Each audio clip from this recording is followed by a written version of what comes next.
नमस्कार दोस्तों, आज मैं आप लोगों को एक कहानी सुनाऊंगी, मन का डर। तो चलिए शुरू करते हैं।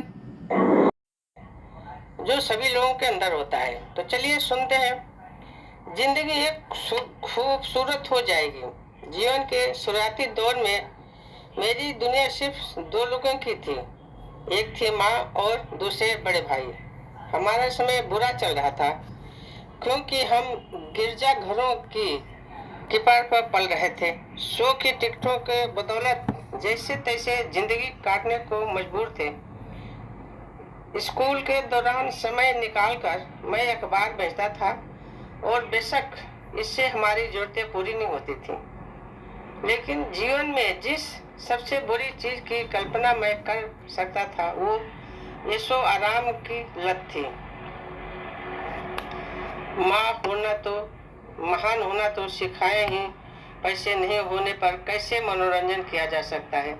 माँ खिड़की पर बैठ जाती और सड़कों पर गुजरने वाले लोगों को देखती और इसके आधार पर उनके चरित्र, रंग, रूप और आचरण का अनुसरण लगाती, उन पर कहानियां सुनाती, कभी कभी उनकी नकल करने की दिखाती।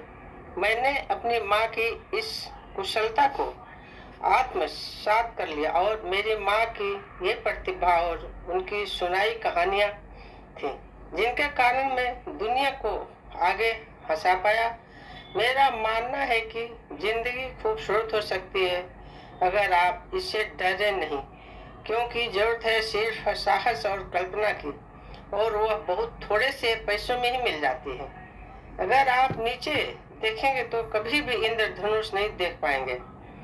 हम अक्सर दुनिया को कुछ भी अस्थायी नहीं है, यह एक कल्पना इसके डर नहीं, और जरूरत सिर्फ और कल्पना की और एक बहुत थोड़े से पैसों की जरूरत है। तो इस तरह से हमारी ये कहानी है। आपके मन में डर रहता है कि हम ये नहीं कर पाएंगे, वो नहीं कर पाएंगे, पर ऐसा नहीं है। आप अपने अंदर के हुनर को पहचानिए और अपने डर को दिल से निकालिए, तो आप सब कुछ कर सकते हैं। कोई ऐसी चीज नहीं जो इंसान चाहे तो उसको न कर सके। इसलिए आप हिम्मत रखिए, मन के डर निकालिए और आगे बढ़िए। ये हमारी आज की कहानी है। इस पर आप लोगों का क्या विचार है, आप हमें कमेंट करेंगे। चलिए मिलते हैं अगली कहानी में। नमस्कार।